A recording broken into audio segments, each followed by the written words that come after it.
Hola, antes de comenzar el episodio me gustaría recordarte que he publicado 3 libros. El primero se llama Computación y Programación Funcional, que fue publicado en 2021 y es un libro que trata la programación funcional desde un punto de vista teórico y práctico.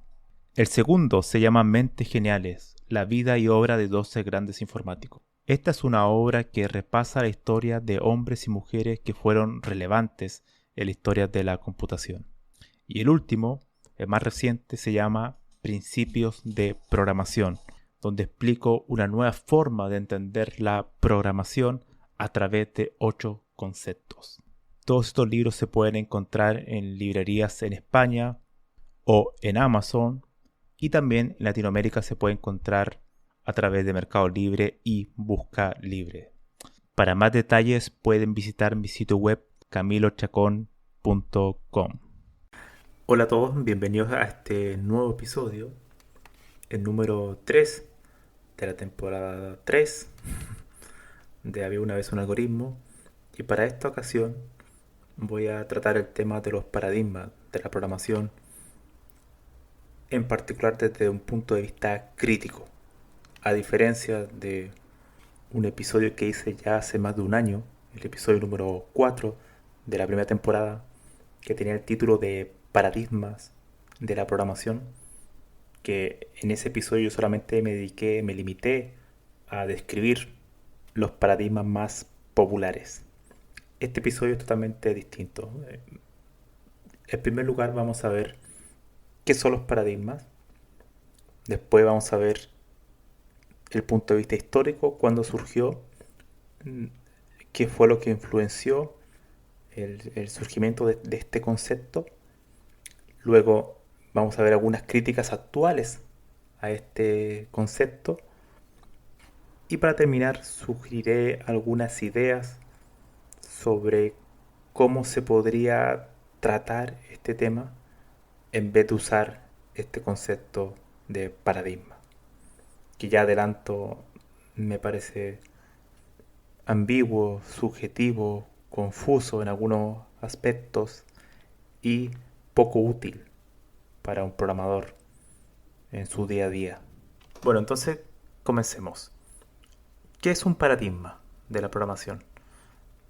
En general, cuando hablamos de paradigma de la programación, hablamos de modelos que representan la computación usando algún tipo de lenguaje formal.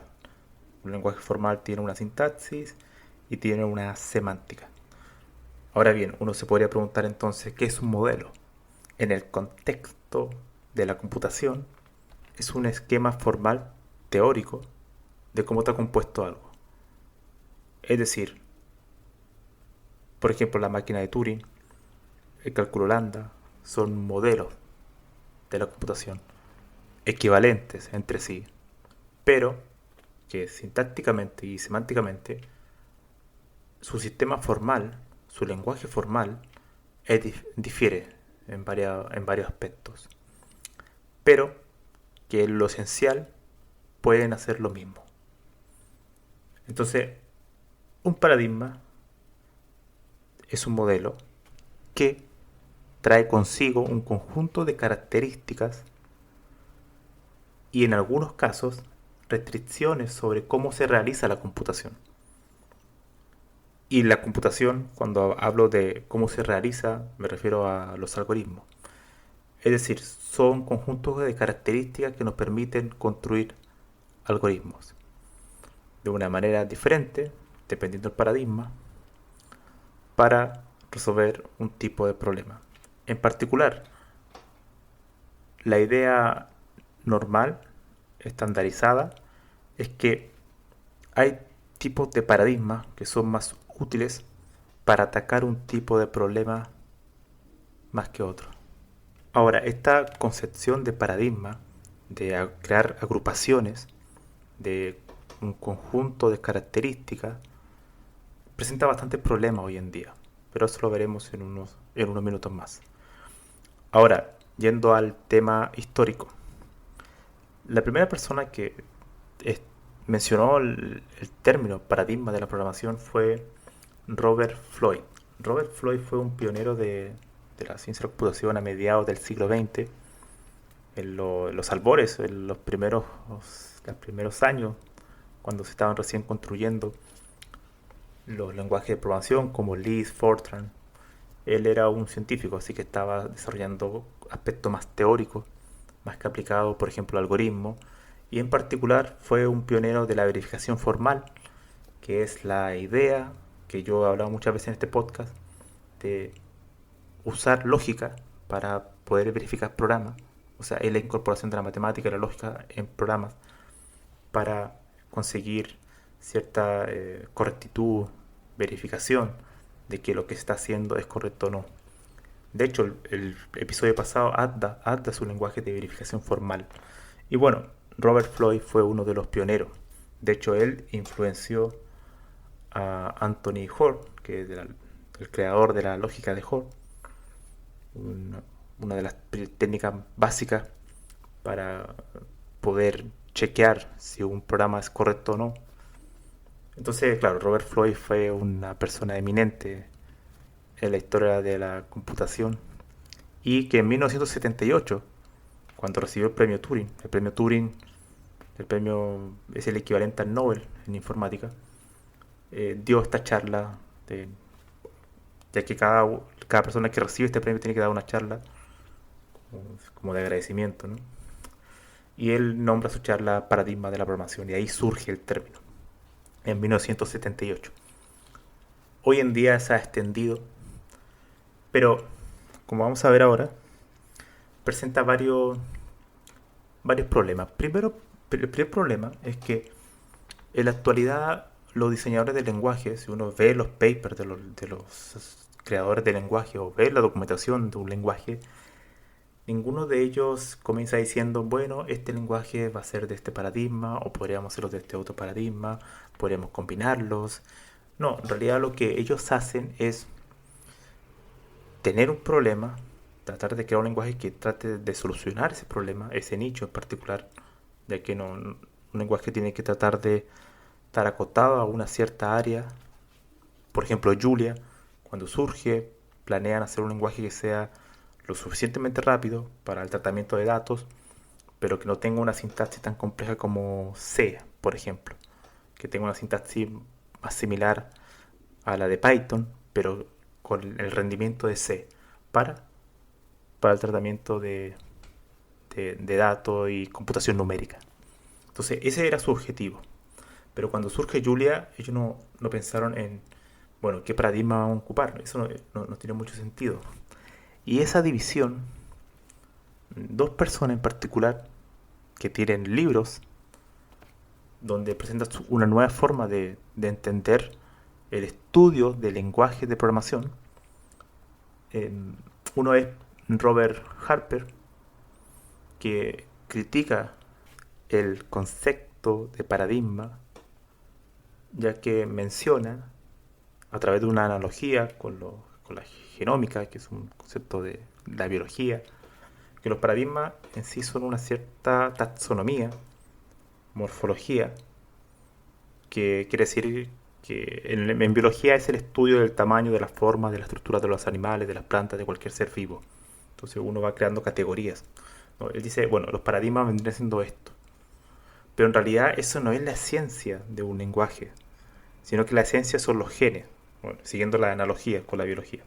Entonces él dice, tenemos que centrarnos más que en esta morfología, categorías que no nos presentan mucha utilidad, sino más bien tendremos que centrarnos en la idea esencial, base, que venía siendo los genes y cómo interactúan entre ellos. Y él, su respuesta a eso es la teoría de tipos. Entonces ocupa la teoría de tipos para enseñar los lenguajes de programación de manera general, ya que según él, la teoría de tipos, él es el gen, ¿no? Es el que representa mejor lo que son los lenguajes de programación más que el concepto de paradigma. Otra persona, y de la cual yo coincido más en su crítica sobre los paradigmas, es alguien que tiene un nombre muy extraño, o no muy difícil de pronunciar, que se llama Chiram Krishnamurti, que tiene un libro, que lo voy a dejar también en el enlace del podcast porque está gratuito, está online, es en inglés, es la segunda edición, se puede leer, donde él dice, bueno, más que paradigma, nosotros tenemos que buscar características. Y esas características sirven para un tipo de problemas que para otro. Pero a su vez estas características están relacionadas entre sí. Entonces, por ejemplo, una característica puede ser eh, la evaluación perezosa, lazy, ¿no? Esta evaluación lazy que es muy característica de la programación funcional. Otra característica pueden ser los objetos. Otra característica puede ser, por ejemplo, una técnica muy conocida como el backtracking. Otra característica puede ser la concurrencia. Pero a través de esa característica él va enseñando distintas técnicas, que al final las características él las presenta como técnicas de programación. Y en base a eso, él enseña los lenguajes de programación. Él mismo menciona que seguir esa estrategia presenta algún inconveniente, porque la persona que estudia esas técnicas podría crear muy buenas optimizaciones, por ejemplo, a la hora de diseñar un lenguaje, pero a su vez podría no saber las consecuencias, las implicaciones prácticas de crear un software al saber ese tipo de cuestiones, ¿no? Es muy similar a cuando uno aprende teoría y nunca lo aplica. O sea, uno sabe muchas cosas para optimizar un programa, pero nunca llega a aplicarlo en el mundo real. Y él, claro, presenta esta manera de aprender los lenguajes, pero también presenta un poco la idea de que uno tiene que aprender también lenguajes reales para el mundo real, ¿no? Entonces, en ese libro, él tiene esos dos enfoques. Uno, el enfoque más amplio de sondeo, donde uno aprende un lenguaje en profundidad, pero donde se atrae muchas veces de las técnicas particulares. Por ejemplo, yo puedo aprender la sintaxis de un lenguaje como Java, pero sin saber en profundidad cuál es la idea del mensaje, del envío de mensajes, de objetos, de interfaces, de herencias, o incluso de cuestiones como las funciones puras, o el pattern matching, ese tipo de conceptos, ¿no? Características mucho más puntuales. Pero sabes programar en Java, por ejemplo. ¿Ok? Pero en su libro él también menciona que tiene presente este otro enfoque, que es el enfoque más hacia las características particulares. Que al final él dice que todo informático no es que debería, pero sí podría ser un diseñador de lenguaje. Y ahí da bastante idea interesante de lo que es la informática y de lo que yo también comparto de lo que es la informática. La informática es el estudio de los lenguajes formales. Y un informático debería al menos crear algún lenguaje en su vida. Y él mismo propone que no debería enseñarse a crear lenguajes grandes, mainstream, enormes como Java o como C. Bueno, C no es tan grande, pero bueno, se entiende que es un lenguaje de muy amplio espectro, ¿no? Sino más bien se tiene que crear un lenguaje como un lenguaje scripting o un DSL, que es para dominio específico, que son lenguajes mucho más pequeños, pero que te permiten ser mucho más productivos y que a su vez, al unir estos dos enfoques que él presenta en su libro, tú puedes transformarte en un mejor informático porque sabes diseñar lenguajes. Este tipo de lenguajes, que son lenguajes de dominio específico, más pequeños, más puntuales, que la idea es que te permitan ser mucho más productivo en tu tarea diaria. Entonces, la visión de Krishnamurti me parece mucho más adecuada que la de Harper. La de Harper es más enfocada a la teoría de tipos, un aspecto mucho más teórico, pero Krishnamurti presenta todo como en base a características, pero también sin olvidar que tenemos que aprender lenguajes que son reales, o sea, en el mundo real. Ahora bien, llegando a la última parte del podcast. Uno, cuando ve el índice, si uno ve el índice de un libro, uno se puede también dar cuenta de cómo es la idea de lo que estos autores presentan. Y si uno ve este libro que está gratuito, que va a estar en el enlace de este podcast, en la descripción de este podcast, de Krishnamurti, uno puede ver las características de, de los lenguajes de programación. Y él no agrupa, nunca usa el concepto de paradigma. Entonces todo está agrupado, los capítulos, en base a estas características. Y eso es genial, porque uno puede tener un conjunto de características y uno la va usando dependiendo del tipo de problema que nos enfrentamos, pero no pensando en, oh, voy a programar de manera funcional o voy a programar de orientación a objetos, porque eso ya es difuso hoy en día. Todos los lenguajes son por defecto multiparadigmas. Los diseñadores de lenguaje no se detienen a pensar en eso, a decir, bueno, este lenguaje va a ser totalmente orientado a objetos, semi-orientado a objetos. No, eso ya no tiene sentido. Y enseñar los cursos de programación agrupándolos como paradigma yo creo que ya es un error. Entonces uno debería presentar esas características basadas en cuál puede ser más útil para un problema que para otro. Los problemas, por ejemplo, de la concurrencia son claramente más útiles los que surgieron en el mundo funcional. Los que son problemas donde hay muchas eh, relaciones, jerarquías, donde hay muchos conceptos que se tienen que estar entrelazando entre ellos, probablemente la orientación a objetos sea útil para ese tipo de sistema, donde además muchas personas van a trabajar en él, ya que va a permitir ser mucho más escalable porque la abstracción que requiere puede ser más adecuada que la programación funcional, pero bueno, eso igual depende. En otros casos, como programas donde se requiere reducir el tiempo de cómputo lo máximo posible, uno ya no requiere tanta abstracción, sino que uno requiere un lenguaje que te permita computar en base a estructuras que estén bien optimizadas, por ejemplo C o incluso el mismo Julia, que te permita hacer operaciones matemáticas, en matrices, lo más rápido posible. Entonces todo ese tipo de cuestiones son las cosas que hacen interesante el enfoque en base a características. Yo lo que opino es que esas características incluso se pueden agrupar, porque muchas de ellas están relacionadas entre sí. De hecho, las características que surgen en el mundo funcional, como las funciones puras, las funciones de primer orden, el pattern matching, la evaluación perezosa, etcétera, la transparencia referencial, muy importante, se pueden también unir a otras características. Y en base a esas, uno puede ir creando ciertos principios, que fue lo que hablé en un podcast pasado.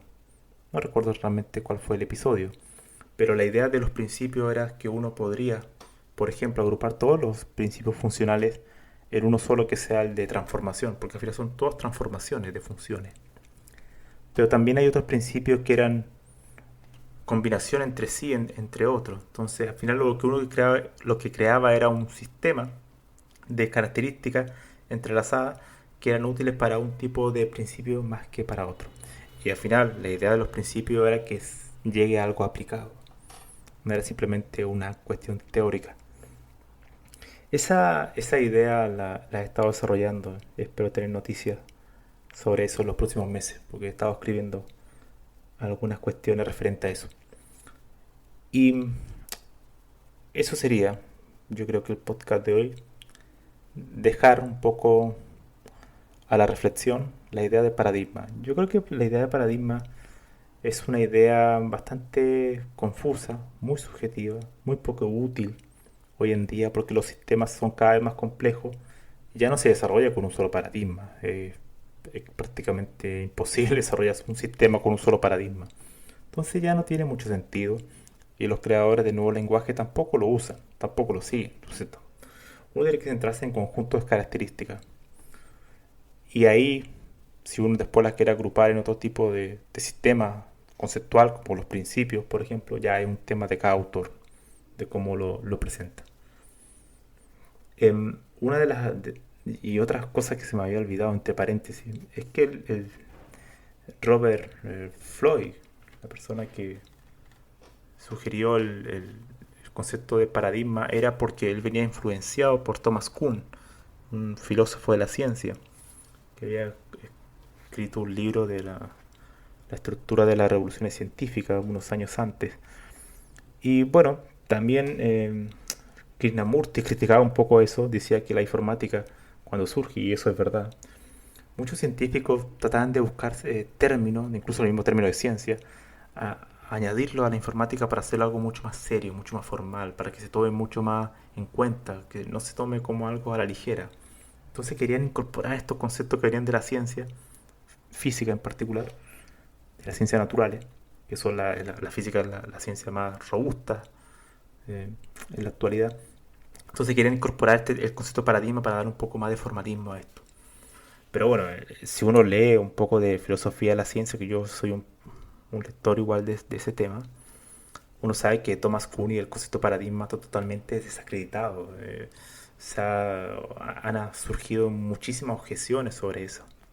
De hecho, el mismo Thomas Kuhn al final de su vida estaba aburrido que le preguntaran sobre ese tema, porque él mismo asumía que se había equivocado con el tema de paradigma, era muy confuso. Había autores que encontraban como 10 20 distintas interpretaciones de la misma paradigma, de cómo lo usaba Kuhn para referirse a distintas cuestiones. Entonces era muy confuso. Y lo que uno puede aprender sobre eso es que cuando uno crea un concepto, uno tiene que ser lo más concreto posible. Tratar de reducirlo al máximo las ambigüedades y las objeciones que puedes tener sobre ese concepto. Tienes que definirlo muy bien, porque si hay ambigüedad, eso es una regla de la lógica. Si hay ambigüedades, si hay contradicciones, el sistema se derrumba. Entonces es muy importante definir muy bien el concepto que vas a usar. Podrás estar equivocado o no, podrás estar de acuerdo o no, pero que no tenga contradicciones y que no tenga divagaciones ni cosas que se presten a múltiples interpretaciones que al final, más que ayudar, confunden. Eso sería el episodio de hoy. Nos vemos.